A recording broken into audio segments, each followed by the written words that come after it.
2026-27 অর্থ বছরের বাজেট এমন সময় প্রস্তাব করা হয়েছে যখন বাংলাদেশের অর্থনীতি কম, উচ্চ মূল্যস্ফীতি, কম রাজস্ব আদায়, দুর্বল বেসরকারি বিনিয়োগ, কর্মসংস্থানের ধীরগতি, ব্যাংকিং খাতে দুর্নীতি, দুর্বলতা এবং বৈদেশিক মুদ্রার চাপের মতো এক চ্যালেঞ্জ আমাদের সামনে দাঁড়িয়ে আছে। মাননীয় স্পিকার, বাজেটের মূল দর্শন তো এটা হওয়া উচিত: মানব উন্নয়ন, সামাজিক সুরক্ষা।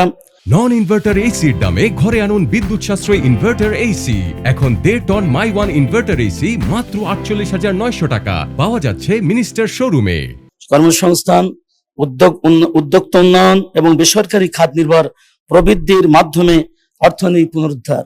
তবে বাজেটের সাফল্য শুধু বরাদ্দের পরিমাণের উপর নির্ভর করবে না, বরং বাস্তবায়নের দক্ষতা, রাজস্ব আহরণ এবং প্রকল্প ব্যবস্থাপনার উপর নির্ভর করবে। মাননীয় স্পিকার, বর্তমান প্রস্তাবিত এই বাজেটের যে ভালো সূচক আছে সেটা আমি স্বীকার করছি।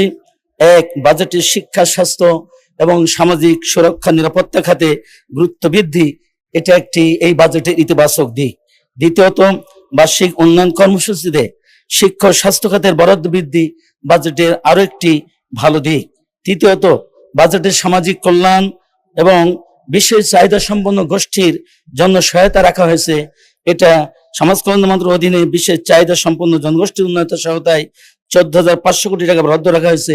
এটি অন্তর্ভুক্তিমূলক বাজেটের একটি ভালো দিক। মাননীয় স্পিকার, চতুর্থত, বাজেটটি শুধু অবকাঠামো নয়, বরং কর্মসংস্থান, উদ্যোক্তা উন্নয়ন, শিক্ষা, স্বাস্থ্য, সামাজিক সুরক্ষাকে গুরুত্ব দিয়েছে। এটি দীর্ঘদিনের অবকাঠামো কেন্দ্রিক বাজেট চিন্তা থেকে কিছুটা মানবমুখী করার চেষ্টা করা হয়েছে। এটা হচ্ছে বর্তমান প্রস্তাবিত বাজেটের একটি ভালো দিক। মাননীয় স্পিকার, এই বাজেটের কিছু খারাপ দিক আছে, যেটা আমি সরকার দলীয় মাননীয় সংসদ সদস্যদেরকে বিবেচনা করার জন্য বলবো। সেটা হচ্ছে, বাজেটের সবচেয়ে বড় দুর্বলতা হচ্ছে রাজস্ব আহরণের লক্ষ্যমাত্রা অতিরিক্ত আশাবাদী।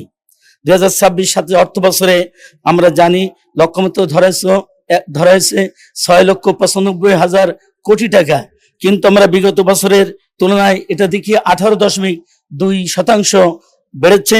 কিন্তু 2025-26 অর্থ বছরের প্রকৃত রাজস্ব প্রবণতার উপর ভিত্তি করলে 2026-27 সালের এই লক্ষ্যমাত্রা অর্জনের প্রায় 54.4% প্রবৃদ্ধি প্রয়োজন হবে, যা অত্যন্ত কঠিন।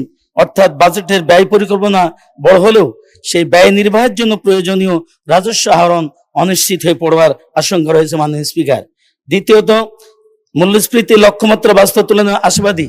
আমরা বাজেটে 2026 অর্থ বছরের মূল্যস্ফীতি লক্ষ্য ধরা হয়েছে 7.5, কিন্তু 2026 সালের মে মাসে 12 মাসের যে গড় মূল্যস্ফীতি ধরা হয়েছে ছিল 8.63 এবং পয়েন্ট টু পয়েন্ট মূল্যস্ফীতি ছিল 9.42।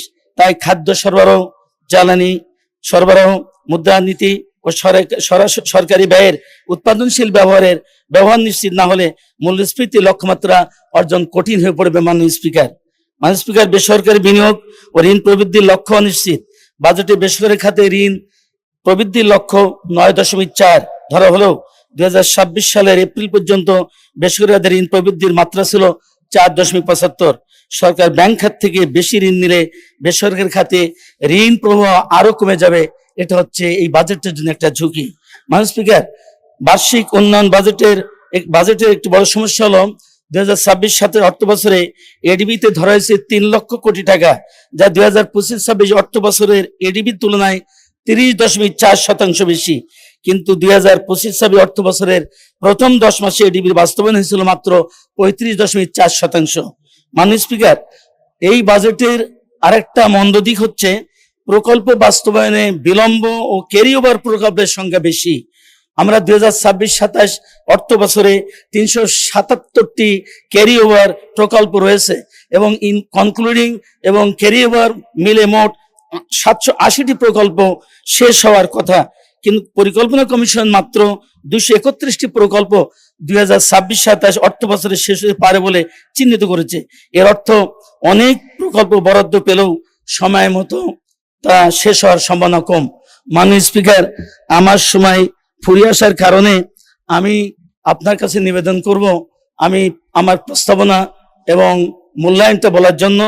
ঘাটতি বাজেটের মধ্যে যেই এটাকে গুরুত্ব দেওয়া দরকার, যেমন স্থানীয় সরকার, পল্লী উন্নয়ন, শিল্প, অর্থনীতি, সার্ভিস, 2 মিনিটে আপনার বক্তব্য শেষ করেন।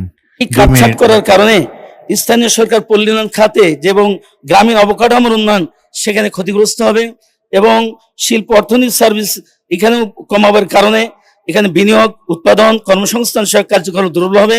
বিজ্ঞান ও তথ্য প্রযুক্তি খাতে বরাদ্দ কম, ডিজিটাল রূপান্তর, উৎপাদন ভিত্তিক অর্থনীতির জন্য নেতিবাচক সংকেত।